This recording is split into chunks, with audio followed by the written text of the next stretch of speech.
Thank you for having me here today. And I would start by saying congratulations to all the other winners, because we only see 3 other here, but we've seen the other winners too, and they are an inspiration, at least to me. And I really hope that they will inspire you and others to rise to the bold and the courageous. So well done to them. At House of Baukjen, we always have tried to be good. So to win this award has filled us with enormous pride, not just my team, but across the whole of the supply chain. And the Portuguese factories that we're using, they are in awe about what happened here and how they talk about it. And our customers too, they're really getting engaged with it. So thank you very much for giving us the award. But it's also a recognition that this is the first time that a fashion company actually wins this award in 10 years. And that is a bold fact that makes us think about the sector. So let me tell a little bit more about the fashion sector. No, not yet. Many years back, my wife Baukjen, who also carries the name of the brand, was pregnant, and she couldn't find maternity wear. So we launched the brand Isabella Oliver, which rapidly became the leading maternity wear brand in the UK and in the US. And then years later, customers started asking, would you have maybe, I'm not pregnant, do you have a women's wear brand? And lo and behold, we launched a second brand, Baukjen, always built on the same values as the first brand, which is it's got to be quality first, and then it's got to be designed to make the woman feel look good and feel confident. And as we went on with the brand, you know, we live near Hampstead Heath, which is in London. It's a very buzzing city. But in the mornings, I just enjoy walking the dogs and just relax a bit and think about life.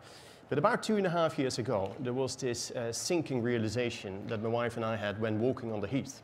And it had dawned on us that we were actually, that the fashion model was broken and that we were pretty much on the wrong side of the sector. And for us, it was very clear that we had heard an Ellen MacArthur quote that every second, just imagine this, every second a truckload of disposed of garments is going to landfill or incineration. So just to put it in context, since I started talking, this whole room pretty much is full with garments. And it was truly broken. So we said right there, we need to rethink the model. Not just tinker with the model, but rethink everything. Truly decompose the model, deconstruct it before we build it back up again. And one of the first things we did right there is, listen, we need to capture this newfound mission purpose of us in our articles of association, because if we as a business are serious about it, then I want my team and my stakeholders and my shareholders to be fully aware of that and recognize that. And the best way to do that, to make clear that you walk the talk and don't just blah blah, we use the framework of a B Corp or B Lab, as you may know. And soon we became the highest scoring fashion B Corp in the UK, and earlier this year we even won the award for Best for the World B Corp, which means that we're in the top 5%. And that is very nice, but it goes a long way of what we stand for. Now, what did we actually really do as the business? So we looked at the model, which was linear, as every other company in fashion pretty much is a linear model, very archaic. And we said we have to really deconstruct this and build the building blocks back in a way that is more responsible, but also more in sync with where the consumer is going, thinking about sharing, thinking about it's a service much more than a product. And for us, that started, and how do you design into a garment? It's got to be for longevity, it's got to be quality, and you must use responsible fibers where you can. So in our case, organic fibers, recycled fibers, or any other natural fibers that we sometimes help develop to make it work. And today, 91% of all the fibers we're using are responsible as per Higg Index and science-based targets. Something we also relay to the customer, a bit like the Swedish supermarket, we have a scorecard. So if you buy a garment, you can see the footprint and what it meant. But that's not all we're doing. We, for instance, have plastic-free packaging, totally recyclable, biodegradable.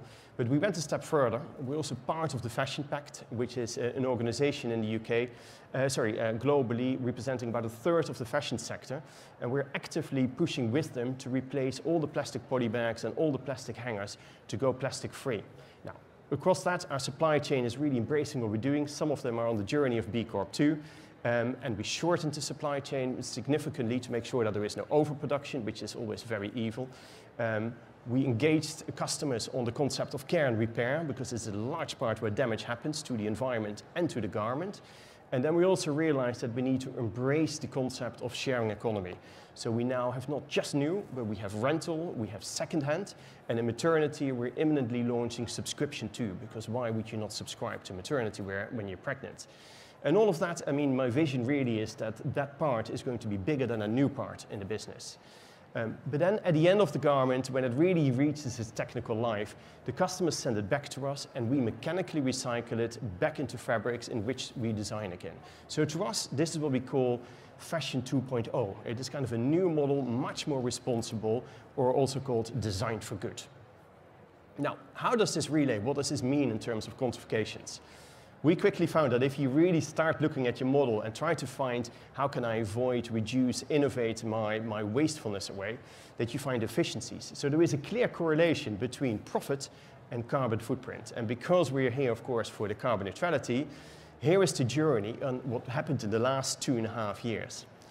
A material reduction in our carbon and a significant increase in profit. And if I now look at what we think will happen this Christmas, nice Christmas present to the world, we'll have more than half the carbon footprint and our profits is more than 5x.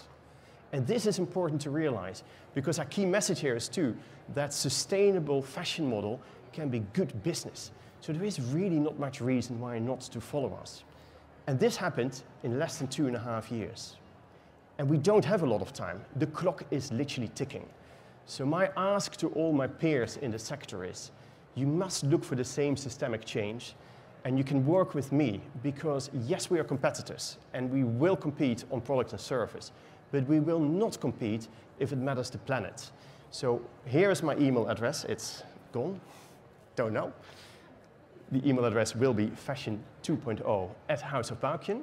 And it's a real sincere offer to anyone who is in the fashion industry and is struggling with how can I turn my business around to be more fashion for good, then I will collaborate with them.